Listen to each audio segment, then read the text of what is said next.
Here equality means two equal sign. Why? Because in C language, a single equal sign represents something else. Okay, it represents some other operator. Here, if you are to present the equality operator, you have to make use of two equal signs. And if you are using one equal sign, then it is representing some other operator, and it is none other than the assignment operator that we will be covering now. Okay, so assignment operator. So what is an assignment operator? You see, whenever given any expression, okay, given any expression, whenever you have equal sign, and you have a statement like this. For example, it's given here. I'll just explain it to you using this. So you have a statement here, okay, C equal to A plus B. So what does this equal sign imply? This is not a comparison operator here. We are comparing values here. Remember that. Okay, there's a difference between the double equal sign and single equal sign. When you are using the double equal, it means that you are comparing the values. You are checking whether the value of C is equal to the value obtained after adding A and B. Okay, so that is what double equal means. Here single equal means that this means assignment. Assignment means whatever is there in the right side of the equal operator. Okay, whatever expression is there in the right side of the equal operator, you have to evaluate that, and after you get a value, that value will be assigned to the left side variable. Okay, so left side you will be having a variable, right side you might have a variable, or you might have an expression. It depends. Okay, it can be any expression. It can be, here we have an arithmetic expression, you can have relational expression, you can have say logical expression, you can have bitwise. So it depends. Okay, so we have, since we have learned about many expressions now, so in the right side of the equal operator, there can be a single variable also, there can be a number also. Okay, there can be even a number, or not only number, there can be a constant more specifically. So here you can either have a variable, single variable for like let me just like this, say C equal to 10. Okay, or you can have a character like C equal to cat, sorry, say a C equal to A, or you can have an expression like this, like C equal to say map. This is string. So if you remember, I told you that we represent string using double quotes, and string constants using double quotes, and character constants using single quotes. Okay, so or you can simply have this, or you can also have a simply a variable like this, say A. Okay, so these are some assignment statements, and this is the fifth assignment statement. Okay, so these are different types of assignment statements, which means that any value that you have towards your right side. Okay, so this is a numeric constant, this is a character constant, this is a string constant, this is a variable, and this is an arithmetic expression. So whatever you have towards the right side, you have to evaluate it, you have to solve it. If it is directly given like this, then it is fine. Okay, or else if any expression is given, just solve it, and whatever answer you get, that will be assigned. Okay, that will be assigned to the left side variable. So whatever you get after adding A and B, so we took A to be 10 and B to be 20. So what is A plus B? It will be 30. So that 30 will be assigned to C. So now C contains 30. Likewise here in this statement, C contains 10 because 10 has been assigned to C. Here C contains value A because the constant A has been assigned to C. Here the string constant math has been placed inside C or assigned to C. So the C contains math. Lastly, we have A. It is a variable. So whatever value this variable contains, that value will also be stored in C. So both C and A will be storing the same values basically. Okay. Then so that was for the equal operate. This was for the equal sign. Okay, simple assignment operator. Okay, this was for a simple assignment operator. Next, we have a few more assignment operators like this. Okay, so these are actually for arithmetic assignment. These are actually arithmetic assignment operators. Huh? So arithmetic assignment operators means with equal sign, you will be making use of the arithmetic operators like plus, minus, into, divide, and modulus. Okay, so plus equal means it is simply this. So here we have C, you write it this way. You place the operator in between. Okay, left side you have a variable, right side you have a variable. So what does this mean? C plus equal to A means C equal to C plus A. So so basically when you are writing statements of this sort, okay, C equal to C plus A means a variable which you already have towards the left. That variable again you are adding with some other variable. Then you can minimize the statement and you can simply write it this way. Okay, so C equal to C plus A. Then for minus equal to C minus equal to A. So this statement can be interpreted as C equal to C minus A. For into, we have this assignment. Okay, so this will be C equal to C into A. For division, we have C equal to C divided by A. So these are simple arithmetic operations, if you can see, and this can be represented using assignment operators, arithmetic assignment operators like plus equal, minus equal, into equal, divide equal, and modulus equal. Okay, so for modulus equal, C modulus equal A. So it simply means C equal to C modulus A. Okay, so what first you will be evaluating the right expression, because ultimately we have equal sign and this is assignment, so it does the same thing. So you perform addition, you perform subtraction, multiplication, division, modulus. Okay, mod perform operation. So whatever operation you perform based on the operator given, after that the result that you will be getting, that result will be assigned to the left side variable. Is it clear?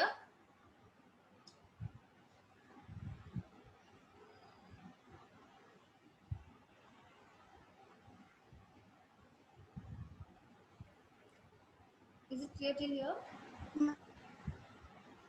Yes, ma'am. Yes, ma'am. Kiba doubt thakile koba. And if you have any doubts, you can ask me. But if you keep quiet, that really pisses me off. Okay, anyways.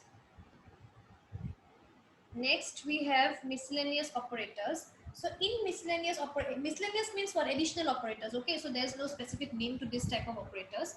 So there are some special operators, okay, which cannot be categorized under a specific category. So they have been placed under miscellaneous operators. There are basically four types of operators. Okay, one is the size of, then we have and, then we have, this is not and, this is ampersand, this is pointer. Okay, and this is question and followed question mark followed by colon, which we call the conditional expression, conditional operator. Okay, so we will discuss each one by one. See, size of. So what does the size of do?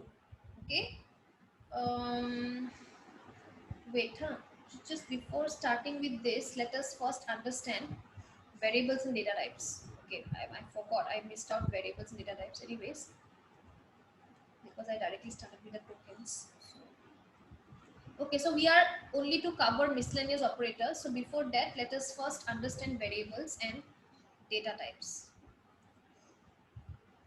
Okay, so I have been using the term variables a lot. So what is a variable? A variable is a name given to a storage area that our programs can manipulate. Okay, so what is a storage area? Where are you storing your values? In some memory location. Yes. So yes or no? You are storing values. You are giving input to your program. So you are giving input using some input device like the keyboard. Yes. So whenever you will be giving input, that value needs to be stored somewhere in your system. And where do we store values? In memory locations. Yes, so basically our just the storage will be having, our RAM has multiple memory locations. Yes, so initially you are working in RAM, and after you store something, it gets stored in your secondary memory. Okay, so initially when you are working, when you are giving inputs to the program, then you are using RAM. So there what happens is you are actually inserting the values, or you are assigning values to some memory locations. So memory locations are nothing but these are simply some blocks. Okay, just give some blocks like this. Okay, so basically you see, this is how, you know, Memory locations are something of this sort. Okay, so these are nothing but sequence of blocks. So you will have, each block will have some cells. So this is a block of memory. Okay, this is a block of memory, and this block we will have some cells. Okay, one unit cell. So what do we store in the cells? We store values here.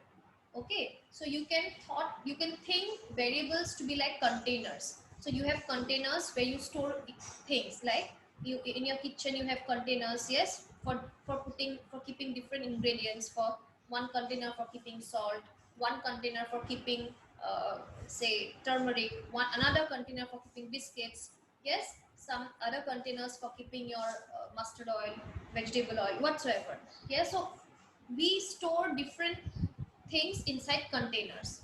So likewise, you can think the variables also to be like containers. Okay, not let's not directly come to variables. So memory cells are like containers. Okay, so in one cell we will be storing one value. For example, I am storing 20, so 20 will be stored here.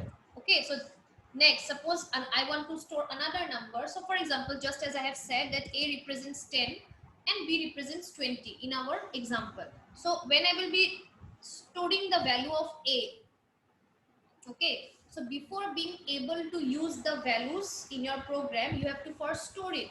Only after that the values can be used for performing tasks. So first you have to store the value. So A contains 10. So let's not directly talk about variable, but where are we, but when I say 10, so 10 is nothing but it's a number which is stored in some memory cell. Okay, when I say 20, 20 is stored in some other memory cell. Okay, so when you add 10 plus 20, what do you get? 30. Say 30 is stored in some other cell here. Okay, so it can be stored anywhere. It need not mean that you have to store it serially. When you store values, it can be stored in any scattered location. Okay, so it does not necessarily mean that you have to follow a proper sequence. Okay, so whenever you are giving input, it means that you are actually storing values from the input device to your memory. Fine, to your memory means to some memory location. Now since I have been talking about memory location, so every location has got an address. Yes, just like in real life, wherever your house is. Okay, when I say about location, location means it has got an address. So your location, your location has got an address, my location has got an address. So every memory location, every memory cell will also have one address each. Yes, so when I will be storing value in this location, so this location has, say for example, this has got an address 1001. Okay, then the next, say here I have, this is say of 1002. Okay, next is say we have 1003. Okay, so these are serially marked because locations will be serially marked. So depending on the number of cells we have, we will have different addresses of each of these memory locations. Okay, and inside each location we will be storing some values, and using those values we will be performing operations like addition, multiplication, division, relational operation, logical operation, bitwise, assignment, etc. So it is important that first our values are stored in memory, and only after that we can use them to perform operations. Okay, so as I said, memory cells have got location addresses. Okay, so each of these cell will have one address. Fine. Now when I tell you that you have to store some value, now would you know that suppose you have stored a value 10. Okay, you have stored a value 10 somewhere in memory. Now I have asked you to display this value. I have asked you that wherever you stored this value 10, just display it. Just go to the memory location and display the value which is stored there. Will you be able to know where your value is stored inside? Is it possible? I have brought you a gift. You have stored the gift in your bedroom. So your bedroom is a memory cell. Okay. Your bedroom is a memory cell, and your bedroom has got an address. Okay. So you know where your bedroom is located. Okay. In whichever corner. It can be in the first floor. It can be in the second floor. It can be in the ground floor. Okay. So I brought you a gift. You kept that gift in the bedroom, and your bedroom has got an address. And You know the address. Fine. So if I ask you, go and fetch the gift that I brought you, what will you do? You will have to first go to the address of your room. Only then you can get inside your room, you can pick up the gift that I gave you and you can come to me. Yes. So likewise, if you have stored something in memory block, in a memory location, and I ask you that whatever you have stored, please display and show me, then first you have to go to that location, you have to pick the value, and then you have to display it on the monitor. Now, is it possible to know which memory location your value is stored? Can you remember the addresses? Do you even know what addresses are there inside memory? Yes or no? No. Of course not. Yes or no? Because see, it is not only about programming. You have been using your system. You are using memory all the time. Whenever you are using any application, whenever you are using any software, you are accessing the memory because all your applications are running in RAM. Yes. So you are using RAM all the time. So do you know in which address your values are stored, your applications are stored? You don't know. But you are working because it is not, we don't have to bother about it, we don't have to care about it. Yes. So that is what this is all about. We will be storing values in some memory location, and when needed we should be able to access it, we should be able to fetch that value. Now the problem is, it is not possible for human beings to remember the addresses of the memory locations because we don't know that, because it is very much internal. Okay, it is very much internal and we don't know that. Is that fine? So what we do is, we simply make use of some, you know, you can say correct letters, or you can say some words. Okay, some random letters, some random words you can say, which will be representing that particular memory location in which we are storing the values. Okay.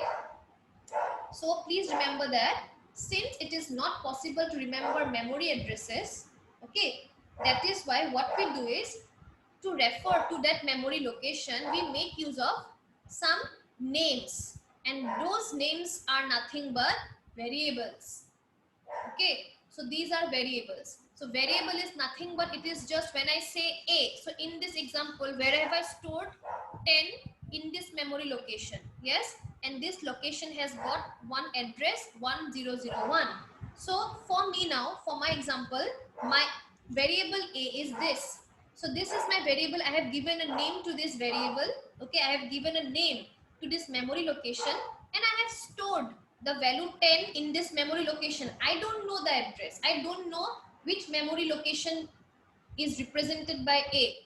Internally, it will be done. Internally, one cell will be picked, okay, that will be named as A, and inside that a value will be stored. Okay, so here we will not know that A is referring to 1001. I don't know that. So what I will do is, because I have to use some names, okay, to store value here. Okay, I have to know that whenever you are giving some input, you should know that you have to store it in a memory cell. Now the problem is, you don't know what addresses are available, because there are addresses which are already in use. There are addresses which are free.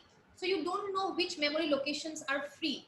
That is why what you will do is, you will simply take a name which we call the variable, and inside that variable you will simply store the value and you leave it to the system. Internally the system will pick up any free memory location, and inside that memory location the value will be stored, and that memory location will be now called as A. So for example, in this case, this is my memory location which has been called as A, and it has got an address 1001. Now you have easily stored your value. If you want to check the value, you can simply call A, because you know where you stored what value. Yes, so you know that inside A you have stored 10. So if you want to display 10, you can simply call out A variable, and then you can get the value displayed on the monitor. Okay, so this is the concept of variables. It is nothing but, because we cannot remember memory locations and we are all the time storing values or accessing values from memory. Okay, so it is not possible for us to remember memory addresses. So we refer to memory addresses by some names, like which we call the variables. and using those names we will store values in the memory locations or we will access values from them. Okay, so variables are nothing but what? Identifiers. We already discussed yesterday.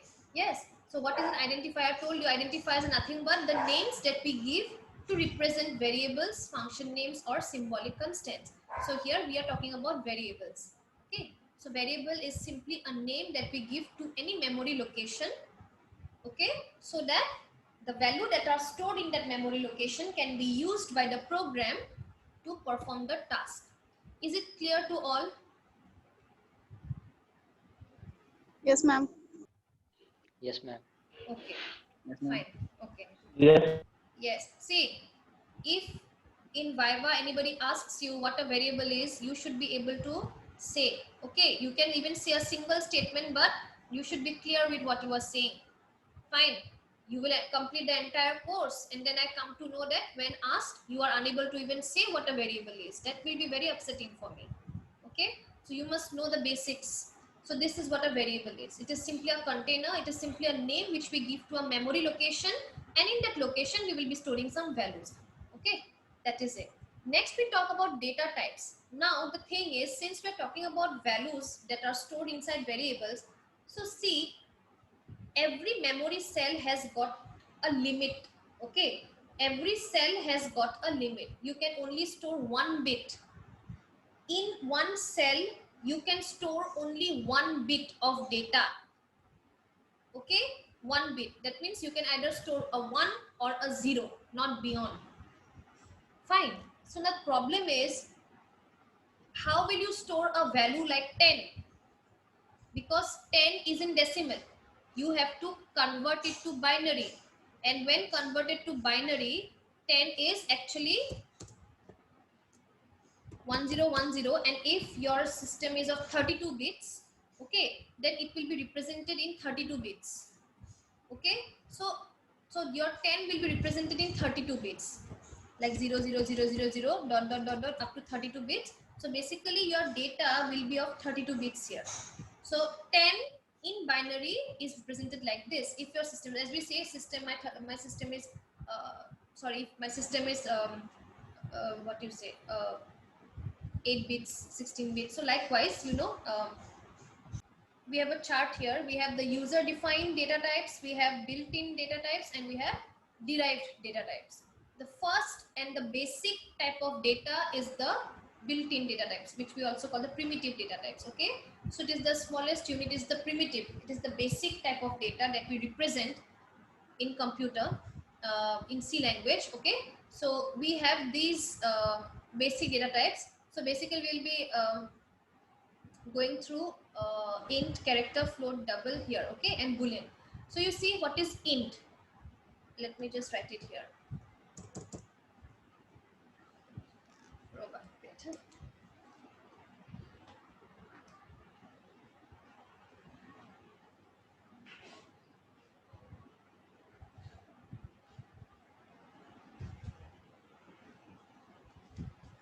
First we start with character.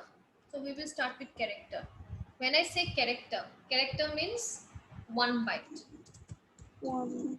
Okay, character means 1 byte. And what is 1 byte? 1 byte is equal to 8 bits.